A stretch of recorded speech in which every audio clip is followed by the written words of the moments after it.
Let's bring in Senator John McCain now. He joins us from Washington. And Senator, thanks for joining us. I know that you said that you weren't referring specifically to the fire in eastern Arizona, but how do you respond to the critics we saw in Clayton's piece right there who say that bringing illegal immigrants into this discussion in any way right now inflames that debate, especially when there's no evidence that illegal immigrants are to blame for this fire?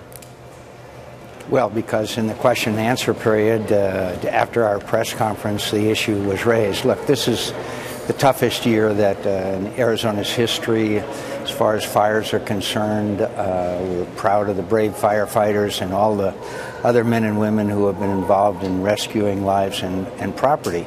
But the fact is that as far back as 2006, the Forest Service testified before Congress, and I quote, "Large numbers of warming and cooking fires built and abandoned by cross-border violators have caused wildfires that have destroyed valuable natural and cultural resources," and go on to say that armed smugglers have walked through the middle of active firefighting operations. The Coronado National Forest, that's where the monument fire is, must now send armed officers to clear wildland fire areas or provide security for firefighters.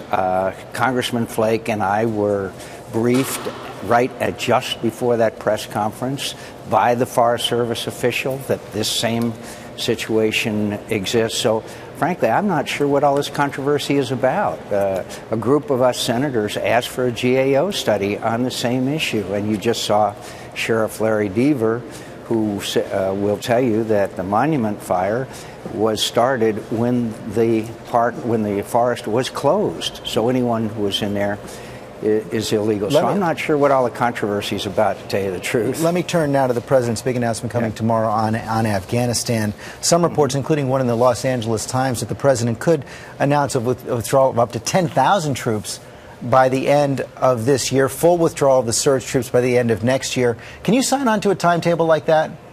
I think it depends on which troops we're talking about. I would be very reluctant to reduce the surge troops capability, support troops. I think it's possible. I agree with Secretary Gates, who has strongly stated that a modest withdrawal is important. This date never should have been set to start with. It was done for political reasons with no recommendation from any of our military leaders, but I hope that it's modest, and I believe that one more fighting season and we can get this thing pretty well wrapped up. It seems like could I just mention, this reminds me of the summer of 2007 when the same people, the Vice President, then Senator Biden, and then Senator Obama wanted to pull the surge troops out, and we would have lost the conflict then. It seems that you may have a debate with many in your own party on this. Governor John Huntsman, former Utah governor, announcing his run for president today, has said that we're wasting our money and wasting our strategic resources in Afghanistan, adding that it's not in America's interest to stay and play traffic cop there. Is it fair to assume that a candidate with those views cannot get your support?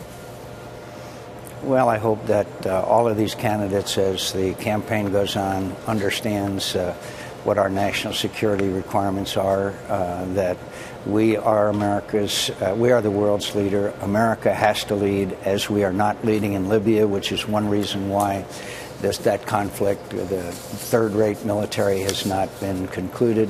So I hope that they will learn and listen to people like General David Petraeus and others, who has the highest, not only respect and admiration, but a record of success. Okay, Senator John McCain, thanks very much for your time this morning.